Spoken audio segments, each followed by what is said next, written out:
முதுகெலும்பு தசைநார் வலுவிழப்பு நோயால் அவதிப்படும் 1.5 வயது குழந்தையை 16 கோடி ரூபாய் மதிப்பிலான ஊசி மருந்தை செலுத்தினால் மட்டுமே உயிரை காப்பாற்ற முடியும் என்ற சூழலில் பெற்றோர்கள் தவிப்புக்குள்ளாகி வருகின்றனர். கோவை மாவட்டம் துடியலூரை அடுத்த NGO காலனி பகுதியை சேர்ந்த தம்பதியர் அஜய் சில்வஸ்டர் சரண்யா. இவர்களது 1.5 வயது மகன் லியோனல் தாமஸுக்கு முதுகெலும்பு தசைநார் வலுவிழப்பு மரபணு நோய் பாதிப்பு ஏற்பட்டுள்ளது. இதனால் மற்ற குழந்தைகளைப் போல் கைகால்களை அசைக்க இயலாது. மேலும் தலை கழுத்து பகுதியும் சரிவர நிற்காது. தற்போது இந்த குழந்தைக்கு பெங்களூரில் உள்ள தனியார் மருத்துவமனை ஒன்றில் சிகிச்சை அளிக்கப்பட்டு வருகின்றது.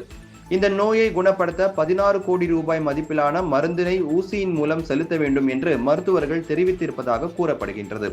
இந்நிலையில் 16 கோடி ரூபாய் என்பது தங்களுடைய சக்திக்கு அப்பாற்பட்ட விஷயம் என்பதால் அரசோ தனியாரோ அமைப்புகளோ அல்லது பொதுமக்களோ உதவி புரிய வேண்டும் என பெற்றோர் கேட்டுக்கொண்டுள்ளனர். மேலும் இதற்கான சிகிச்சை இந்தியாவிலேயே டெல்லி, பெங்களூர் உள்ளிட்ட 4 மருத்துவமனைகளில் மட்டுமே அளிக்கப்படுவதாக கூறப்படுகின்றது.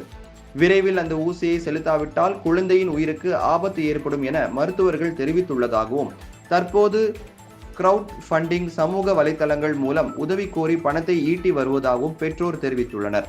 இதுவரை 20 லட்சம் ரூபாய் மட்டுமே கிடைக்க பெற்றுள்ள நிலையில் பலரும் உதவினால் குழந்தையை காப்பாற்ற முடியும் எனவும் பெற்றோர் தெரிவித்துள்ளனர்.